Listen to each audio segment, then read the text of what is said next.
আল্লাহর নবীর সাহাবী হযরত আব্দুল্লাহ আনসারী রাদিয়াল্লাহু তাআলা আনহু, আল্লাহর নবীর একজন সাহাবী, মসজিদের ভিতরে গমন করেছে। প্রত্যেকটা দিন মসজিদের ভিতরে সবার পরে যাইতেন, আবার সবার আগে বের হয়ে যাইতেন। হযরত বেলাল হাবশী রাদিয়াল্লাহু তাআলা আনহু ইকামত দিতেন। আব্দুল্লাহ আনসারী তিনি পিছনে গিয়া নামাজে দণ্ডায়মান হইতেন। আল্লাহু আকবার, তাকবীরুলের সাথে নামাজটা আদায় করিয়া সালাম ফিরানোর সাথে সাথে তিনি বাসায় চলে যাইতেন। আল্লাহর নবীর অন্যান্য সাহাবায়ে কেরাম রাদিয়াল্লাহু তাআলা আনহুম আজমাইন, তিনারা এবার আল্লাহর নবীর কাছে বিচার দায়ের করলেন, মামলা দায়ের করলেন।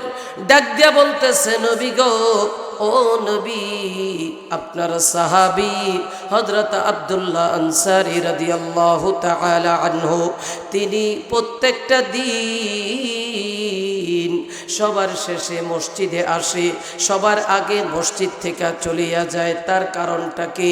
নবী আমার ডাক দিয়া বলে, রে আবু বকর, কারণটা কি? কারণটা কি? আবু বকর আর ওমর ডাক দিয়া বলে, ইয়া রাসূলুল্লাহ, ইয়া হাবিবাল্লাহ, আমরা একটা কাজ করতে পারি। কি কাজ? চলো চলো আমরা আব্দুল্লাহ আনসারীর বাড়িতে যাই। আব্দুল্লাহ আনসারীর বাড়িতে গিয়া এমত অবস্থায় আল্লাহর নবী সরকারে দো আলম একবার নয়, দুইবার নয়, তিনবার সালাম দিয়েছে। আসসালামু আলাইকুম ওয়া রাহমাতুল্লাহ। তিনটা বার সালাম দেওয়ার পরেও ভিতর থেকে কখনো যখন নাকি কোনো আওয়াজ আসে না, সালামের জবাব আসে না, আল্লাহর নবী ডাক দিয়া বলতেছে, রে ওমর, কারণটা কি? হযরত ওমর ডাক দিয়া বলতেছে, নবী গো, ভিতর দিয়া দরওয়াজাটা লাগানো। এমন সময় নবী আমার ডাক দিয়া বলে, রে আনসারী বাইরা, হে উমর, চলো চলো, তারা হয়তো অভ্যন্তরীণ কোনো কাজের ভিতরে লিপ্ত আছে, চলো আমরা আলাদা হয়ে চলে যাই, হয়তো আরেকদিন আসবো, তাকে জিজ্ঞাসা করব। আজ যখন নাকি আল্লাহর নবী চলে যাইতেছে, ভিতর থেকে আল্লাহর নবীর সাহাবী হযরত আব্দুল্লাহ আনসারী রাদিয়াল্লাহু তাআলা আনহু ডাক দিয়া বলতেছে, নবী গো,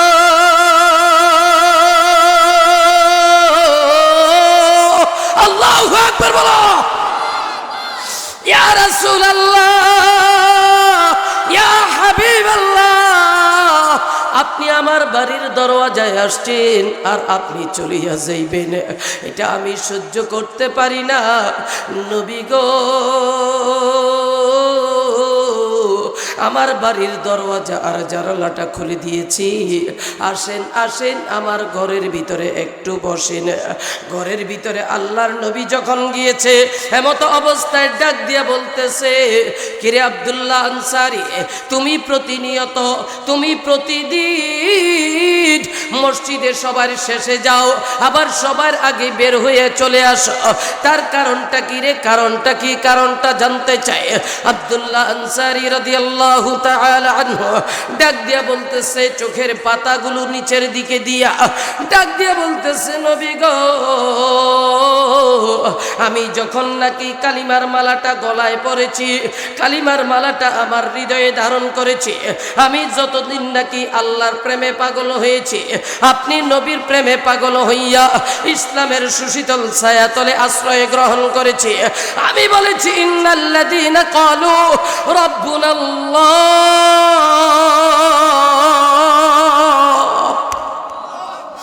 আমি বলেছি অবশ্যই আমার রব আল্লাহ। এর কারণে আমার প্রতিবেশীরা, আমার আত্মীয় স্বজনরা সব জমি জামা আমার থেকে সব নিয়ে গেছে। এখন আমার ভিতরে, আমার ঘরের ভিতরে এমন কোনো পোশাক নাই যেই পোশাকের কারণে আমি মসজিদে গিয়া দেরিতে জামাতে নামাজ আদায় করে সুন্নত নফলগুলা মসজিদে পড়ব, কিন্তু আমি পারি না। আমার একটা মাত্র পোশাক, এই পোশাকটা আমি পরিধান করিয়া মসজিদের ভিতরে যাই, কিন্তু জামাত মিস করি না। নবী গো, আবার তাড়াতাড়ি আসিয়া আমার ঘরে এই পোশাকটা খুলিয়া আমার বিবিকে দিয়ে আমার স্ত্রীকে দিলে স্ত্রী এই পোশাকটা পরিধান করিয়া সে নামাজ আদায় করে। নবী গো, এই জন্য আমি প্রত্যেক দিন সবার শেষে যাই, আবার সবার আগে মসজিদ থেকে চলে আসি। আল্লাহর নবী কথাটা শুনতেছে আর চোখ দিয়ে টপ টপ করে পানিগুলো ফেলতেছে। নবী আমার ডাক দিয়ে বলতেছে, আনসারী চলো চলো আমার সাথে মসজিদে নববীতে চলো। মসজিদে নববীর ভিতরে যখন গিয়েছে, এমন সময় আল্লাহর রাসূল সরকারে দো আলম নবীজি সমস্ত সাহাবীদেরকে একত্রিত করিয়া ডাক দিয়া বলতেছে, ও সাহাবীরা, তোমরা কি জান্নাতি লোক দুনিয়াতে দেখতে চাও? অন্যান্য সাহাবীরা ডাক দিয়া বলতেছে, নবী গো, অবশ্যই যদি দুনিয়ায় থাকতে জান্নাতির লোক দেখা যায় তাহলে মন্দ কি আমরা দেখতে চাই? হযরত আব্দুল্লাহ আনসারী রাদিয়াল্লাহু তাআলা আনহু হাতটা উঁচু করে দিয়ে আবার ডাক দিয়া বলতেছে, আমার আনসারী, আল্লাহর মনোনীত ব্যক্তি, দুনিয়ায় থাকতে জান্নাতি। আল্লাহু আকবার বলেন। আমার ভাইয়েরা রে, আমার মুরব্বী বাবাজিরা, আমার বাচ্চা যারা আছেন এই জায়গার ভিতরে, এমন সময় আল্লাহর নবী অন্যান্য সাহাবীদেরকে এইভাবে রুমালটা দিয়ে দিয়েছে। রুমালটা এইভাবে বিছায়া দিয়া ডাক দিয়া বলতেছে, আরে আমার সাহাবীরা, আব্দুল্লাহ আনসারীর জন্য কে কি অনুদান দিবা? প্রত্যেকে সহযোগিতা করো, সহযোগিতার হাত বাড়িয়ে দাও। এমত অবস্থায় প্রত্যেকে যার যার সামর্থ্য অনুযায়ী দিয়ে, আরে আনসারী চলো চলো, এটা দিয়ে তুমি অন্যান্য কাপড় ক্রয় করে নিয়া তুমি এবং তোমার পরিবার সুন্দরভাবে সচ্ছলভাবে পরিচালিত হবা। যখন নিয়ে গিয়েছে, ঠিক এমত অবস্থায় দূর থেকে আল্লাহর নবী সরকারে দো আলম সাইয়্যিদুল মুরসালিন শাফিউল মুজনাবিন রাহমাতাল লিল আলামিন দুইটা বাচ্চার কন্যার আওয়াজ শুনতে পাইতেছে। আর ডাক দিয়ে বলে, রে আব্দুল্লাহ আনসারী, বাচ্চাদের কান্নার আওয়াজ আসতেছে কোথায় থেকে? এমন সময় ডাক দিয়া বলে, নবী গো,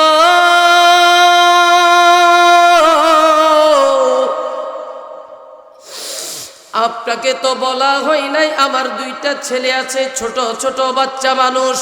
এরা যখন নাকি আমার বাড়ির পাশে ইহুদির এই খেজুর গাছ আছে, এই খেজুর গাছ থেকে খেজুর পাকিয়া নিচে পড়ে গিয়েছে, আর দেখলাম একদিন আমার বাচ্চাগুলো এই খেজুর টোকাইয়া খেজুর মুখে দিয়েছে। আমি কাছ থেকে আসলাম, আর এমত অবস্থায় এই ইহুদির বাচ্চা আমার বাচ্চার মুখের ভিতরে আঙ্গুলটা দিয়া খেজুর টেনে নিয়ে গেছে। নবী গো, আমি তো এমন সামর্থ্যবান ব্যক্তি হই নাই, আমি খেজুর ক্রয় করে ওদেরকে খাওয়াবো। তাছাড়া হারাম জিনিস খাইলে শরীরের ভিতরে এই রক্ত মাংসগুলো সব ইবাদত শূন্য হইয়া যায়। এই জন্য আমার বাচ্চাদেরকে আমি বেঁধে রেখেছি, যাতে করে অন্যের গাছের নিচে যাইয়া খেজুর টুকাইয়া খাইতে না হয়। নবী আমার চোখ দিয়া টপ টপ করে পানিগুলো ছাড়ে, আর ডাক দিয়া বলতেছে, সাবিরা রে,